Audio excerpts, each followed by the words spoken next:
વિદ્યાર્થી મિત્રો, આજે આપણે સ્ટોરી થર્ડનો અભ્યાસ કરીશું. જ્યાં પહોંચે ત્યાંથી આગળ આપણે કેરી ઓન કરીશું. ઘીસુ ગેવ નો આન્સર. ઘીસુએ કોઈ જવાબ આપ્યો ન હતો આ બાળપણના પ્રશ્નની સામે. એ લોક તેને જોયું હતું. રિપ્રોચફુલ એન્ડ માધવ. તેણે માધવ તરફ જોયું હતું. એ ડીડ નોટ વોન્ટ. ઈચ્છતો ન હતો. સ્વર્ગને આ વિચારો જે છે એ બાબત ઈચ્છતો ન હતો. આ પણ કે દખલ કરવી, એમાં પણ આ જે બ્લિસ દખલ કરવી. When she ask. જ્યારે તેણે અમને પ્રશ્ન પૂછે છે ત્યારે why we did not give her crowd. ત્યારે શા માટે આપણે તેને કફન આપ્યું નહીં? What will you. શું તમે શું કહેશો જ્યારે આવો પ્રશ્ન પૂછે કે શા માટે તેને આપ્યું નહીં? ત્યારે એવો પ્રશ્ન પૂછે તમે શું જવાબ આપશો? ઓ સટઅપ બંધ થાય કે સી વિલ સટનલી આ ચોક્કસપણે એવું પૂછે તો હાઉ ડુ યુ નો. તમે કેવી રીતે જાણો છો કે સી વોન્ટ ગેટ એસો. તમે કેવી રીતે એવું જાણો છો કે તેણીને એ કફન મળ્યું જ નથી? Do you consider. શું તમે એવું વિચારો છો કે આપણે ખરેખર ડોંકી છીએ? I have lived in this world. અરે હું તો આ જગતમાં રહ્યો છું ફોર 60 years. મેં તો 60 વર્ષ પસાર કર્યા છે આ જગતમાં.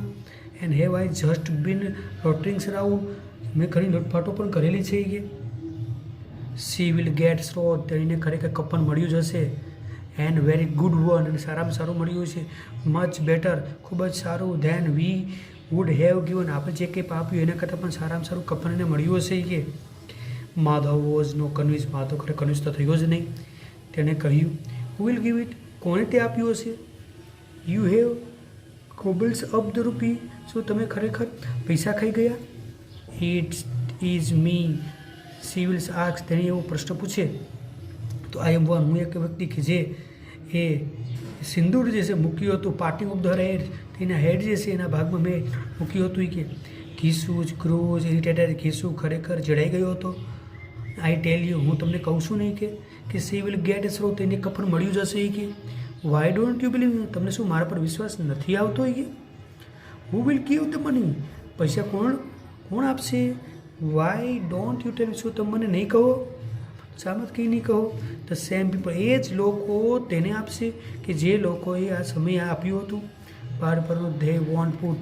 તેઓએ ખરેખર પૈસા મૂક્યા ન હતા આપણા હેન્ડમાં. And if somehow we get. આપણને આપણું હેન્ડ જે છે એ ગેટ થઈ છે તેમના પર. We will seat. આપણે અહીંયા બેસીશું અને ફરીથી ડ્રિંક પણ પીશું એ કે. જસ્ટ લાઈક આની જેમ. And there will give. તેઓ જ ખરેખર કફન આપશે. એ થર્ડ ટાઈમ ત્રીજી વખત કફન આપશે કે. As the darkness depend. અંધારું થયું ખૂબ જ. એન્ડ સ્ટાર જે છે ચમકવા માંડ્યા વધારે તીક્ષ્ણપણે.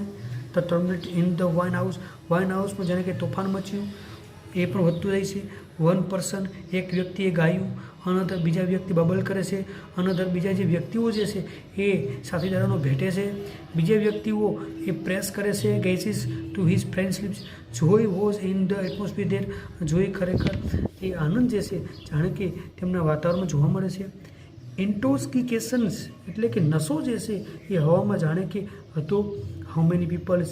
કેટલા લોકો જે છે એ બીકેમ ધ મૂર્ખ બન્યા આ ગ્લાસની સાથે.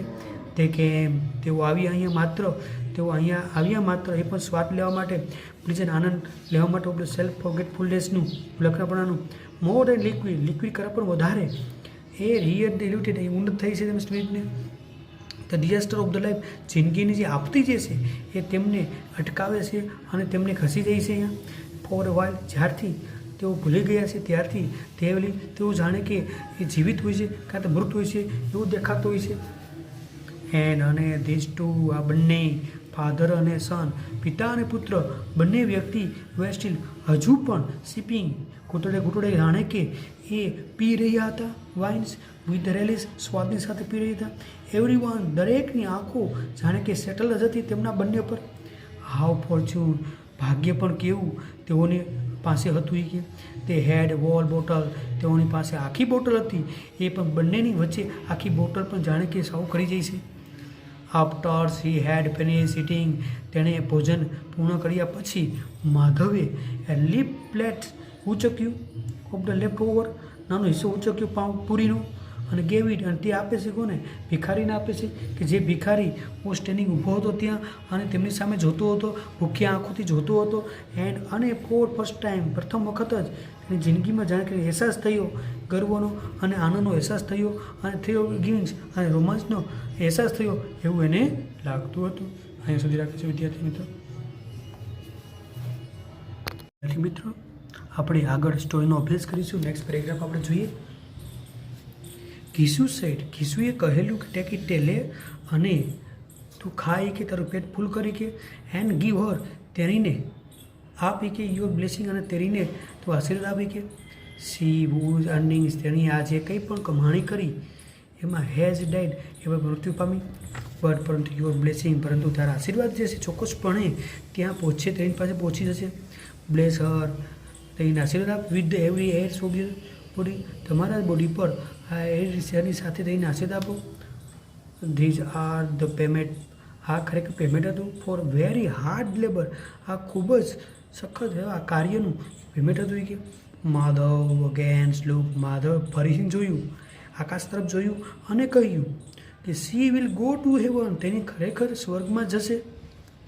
સી વિલ બીકમ, તેની સ્વર્ગમાં જઈને અને સ્વર્ગની રાણી બનશે. એ કે કિસુ તો ઊભો થયો અને એઝ ઇફ સ્વિમિંગ કરતાં કરતાં in the wave of the જોઈ, આનંદના વેવમાં સ્વિમિંગ કરતાં કરતાં તેણે એવું કહ્યું, યસ, હા પુત્ર, ચોક્કસ એ સ્વર્ગમાં જ જશે. એ કે સી નેવર ટર્મેન્ટ, તેને કદી પણ કોઈ વ્યક્તિ પીડા આપી નથી. સી નેવર, તેને કદી પણ કોઈ વ્યક્તિને દમન કર્યું નથી. ઇવન જો કે વાઇલ, જ્યારે રંગવાની વાત આવે ત્યારે સી ફૂલફિલ, તેની પણ જાણે કે ગ્રેટેસ્ટ ડિઝાઇનની ઈચ્છા હતી, આપણે જિંદગીને રંગવાની ઈચ્છાઓ હતી. જો કે સી ડઝ નોટ ગો, જો તે સ્વર્ગમાં ન ગઈ તો વિલ ધોઝ વીઝ, તો સમૃદ્ધ લોકો જે છે એ ખરેખર જશે કે ગરીબ લોકો લૂંટશે એ બંને હાથથી. અને ત્યાર પછી એ ગંગા નદી પાસે જશે અને ત્યાં તેમનું પાપ ધોશે અને પવિત્ર નદી ઓફર કરશે એ મંદિરમાં. ધીઝ મૂડ, આ જે દયાનો ભાવ જે છે એમાં પરિવર્તન આવ્યું. વેરેબિલિટી, ચલન આવે છે, ખાસ કરીને એ નશાના ભાવમાં આવે છે. ઇટ વોઝ ટર્ન, કહેવામાં આવેલું અહીંયા કે ઇટ વોઝ ટર્ન, હવે એ ટર્ન આવે છે ડિસ્પેરનો, ગ્રીપનો. માધવે કહ્યું બટ, પરંતુ પુઅર થિંગ સફર્ડ, એ પીડાય છે. A great deals in life, તેના જિંદગીમાં પીડા થાય છે. ઇવન જો કે હર ડેથ, તેનું મૃત્યુ જાણે કે ખૂબ જ પેઇનફુલ હતું. Covering his eyes with his hand, તેના હેન્ડની સાથે આંખોને કવરિંગ કરતા એ શરૂ કરે છે રડવાનું અને ઉત્સાહથી મોટાથી રડે છે. કિસુ તેને દિલાસો આપે છે, કહે છે વાય ડુ યુ વીપ, શા માટે પુત્ર તો રડે છો? હેપી, ખુશ થાય કે સી હેઝ બીન લિબરેટ, તેની મુક્ત થઈ છે. આ જે ઝાડામાંથી મુક્ત થઈ છે કે સી હેઝ કેમ, તેની ખરેખર આ ઝાડમાંથી મુક્ત થઈ ગઈ છે. સી વોઝ વેરી ફોર્ચ્યુન, તેની ખૂબ જ નસીબદાર છે. સી વોઝ એબલ ટુ, એટલી નસીબદાર છે કે સી વોઝ એબલ ટુ, તેની ખરેખર આ બંધનને તોડી નાખે છે, આ વિશ્વના બંધનને તોડી નાખે છે. એન્ડ બોથ, બંને વ્યક્તિ ઊભા છે ત્યાં અને શરૂ કરે છે ગાવાનું. ટેમ્પરેસ, લાલચુ છે. વાય ડુ યોર આઈઝ, શા માટે તમારી આંખો છે એ ચમકે છે અને લાલચુ થાય છે. કે next, the wall wine house, આખું વાઇન હાઉસ જાણે કે વોઝ એબ્સર્ડ, વિચિત્ર મુખ લાગતું હતું, શોષણ થતું હતું. ઇન એક્સપેક્ટેડ્સમાં ધીસ ટુ ડ્રિંકર, આ બંને ડ્રિંકરો જે છે ડીપ ઇન્ટોક્સિકેશન, નશાની હાલતમાં હતા અને ચાલુ રાખે છે ગાવાનું. ધેન ધે બોથ, તેઓ બંને વ્યક્તિ ડાન્સ કરે છે, ડાન્સ કરી શરૂઆત કરે છે. તેઓ લપસી પડે છે, કૂદકા મારે છે, ફેલ ડાઉન, નીચે પડે છે, પ્રોશન અબાઉટ, ગેસ્ટિક્યુશન, ભાનમાં પણ આવે છે. ધેન ફાઇનલી, અંતે ઓવરકમ બાય ડ્રંકનેસ, વધારે પડતું ડ્રંકનેસ થવાથી અંતે ધે કલેપ્સ, તેઓ બંને ભાંગી પડે છે અને મૃત્યુ પામે છે. તો વિદ્યાર્થી મિત્રો, અહીં આ ત્રીજી સ્ટોરી પૂર્ણ થાય છે. નેક્સ્ટ ટાઈમ આપણે નવી સ્ટોરીનો અભ્યાસ કરીશું.